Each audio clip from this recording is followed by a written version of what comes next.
तो हेलो दोस्तों, हमारे इस चैनल पर आप सभी लोगों का स्वागत है। तो दोस्तों, आज से हम और एक न्यू शानदार एनिमे को एक्सप्लेन करने वाले हैं, जिस एनिमे का नाम आई एम द ब्लेड है। और इस एनिमे को शायद यूट्यूब में काफी लोग एक्सप्लेन भी कर चुके होंगे, लेकिन मेरा एक्सप्लेनेशन सबसे अलग होने वाला है। तो इसलिए चलो, उम्मीद करता हूँ मेरा ये एक्सप्लेनेशन शायद आप सभी लोगों को काफी ज्यादा पसंद आने वाला है। तो चलो, बिना समय के बाय आज का इस एनिमे को एक्सप्लेन करते हैं। कहानी की शुरुआत में हमें एक नरेटर वॉइस बताता है कि 13 साल पहले उत्तर के जंगल क्षेत्र से मोयुन पंथ दक्षिण के क्षेत्र में हमला करता है, और जब मैदान के बीच मार्शल आर्ट की दुनिया खतरे में होती है, तब तलवारबाज युनजांग सन अचानक से कहीं से आते हैं और उसने अकेले ही मोयुनजोंग को मार के खत्म कर दिया था। तब से ही उन्हें महान तलवारबाज के नाम से जाना जाता है। और इस लड़ाई के बाद पाताल लोक में व्यवस्था टू प्लेग चोंगपेंग पवेलियन द्वारा बनाए रखी जाती है, और समय जैसे जैसे बदलता गया वैसे वैसे ही गॉड चोंगपेंग अपना क्लैन बनाता गया, और उसने अपने मजे और फायदे के लिए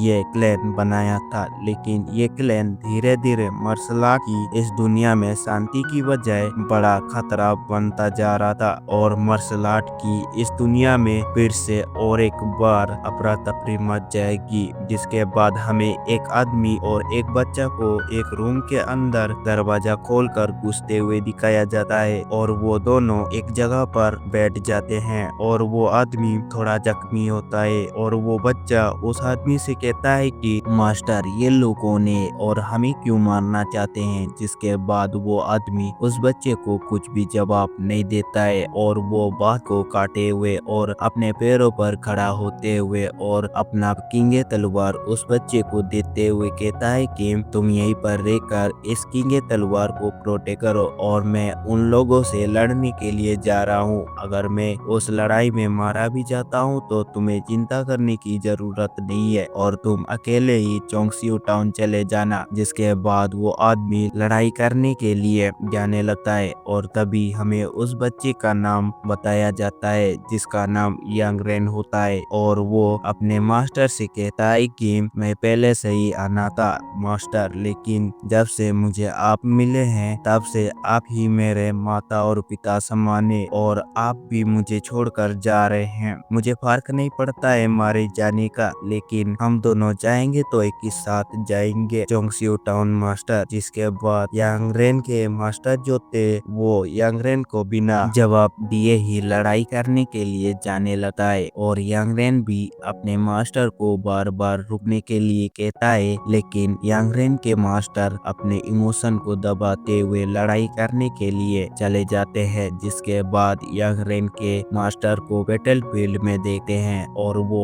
उन लोगों से कहता है कि तुम लोग मुझसे लड़ाई करना चाहते हो तो जल्दी करो, लेकिन मैं वो किंगे तलवार तुम जैसे घटिया लोगों के हवाले बिल्कुल नहीं करने वाला। ये सुनकर टोपी पहना हुआ आदमी यांग रेन के मास्टर के ऊपर अपने शॉट से हमला करने के लिए जाता है, और ये देखकर यांग रेन के मास्टर भी अपना चेन वाला हथियार से उस टोपी पहना हुआ आदमी के ऊपर हमला करता है। और वो हमला उस आदमी को लगता उससे पहले ही, और दो ऐसे ही टोपी पहने हुए आदमी आकर उस हमले को ब्लॉक कर देते हैं, और पहला टोपी वाला आदमी यांग रेन के मास्टर के ऊपर हमला कर देता है, लेकिन यांग रेन के मास्टर उस हमले को बड़ी आसानी से ब्लॉक करते हुए उन तीनों को पीछे हटने के लिए मजबूर कर देता है। लेकिन फिर से वो टोपी वाला आदमी यांग रेन के मास्टर के चेस्ट पर अपना तलवार स्टेप करता है, लेकिन यांग रेन के मास्टर स्टेप होने के बाद भी उस आदमी को गजब तरीके से अपने चेनों के मदद से उस आदमी को घुमाकर जमीन पर पटक देता है, और खतरनाक जमीन पर धमाका होता है, और उस धमाके में दोनों आदमी मारे जाते हैं। और तीसरा वाला आदमी यांग रेन के मास्टर के ऊपर फिर से अपने तलवार से उसके चेस्ट पर इतना गहरा स्टेप कर देता है, और उसके जवाब में यांग रेन के मास्टर भी इतना घायल होने के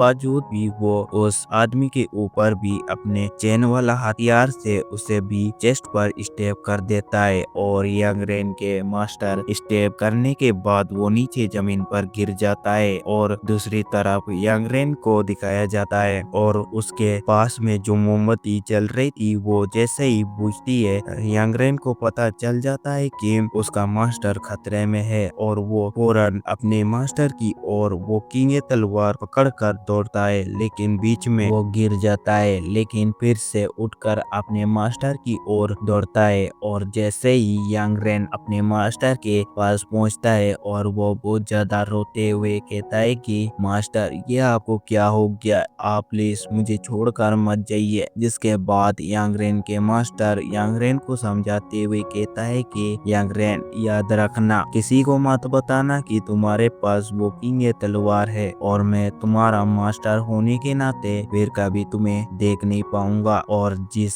दिन मैंने तलवारबाजी सीखा उस दिन ही मैंने कसम खाया था कि मैं कभी कायर की तरह नहीं मरूंगा और वो कसम आज पूरा हो गया। ये कहने के साथ ही वो मारा जाता है। जिसके बाद यंग रेन उस किंग तलवार को एक बहुत बड़ा पत्थर में छुपा देता है और रोते हुए कहता है कि मेरा मास्टर मारा गया। ये कहते हुए वो रोने लगता है, लेकिन फिर से वो अपने आंसुओं को पोंछते हुए कहता है कि आज से मैं अपने तन और मन से तलवारबाजी सीखूंगा और अब मैं पहले जैसे आलसी नहीं हूँगा और मेरे पास और मेरे मास्टर मुझे जितने भी टेक्निक सिखाए हैं वो सब टेक्निक पूरे मन से सीखूंगा। तो दोस्तों इसी सीन के साथ I am the blade enemy यहीं पर एंड हो जाता है। उम्मीद करता हूँ मेरा ये एक्सप्लेनेशन शायद आप सभी लोगों को काफी ज्यादा पसंद आया होगा। तो दोस्तों मिलते हैं अगले पार्ट के साथ, अब तक के लिए bye bye, take care so much.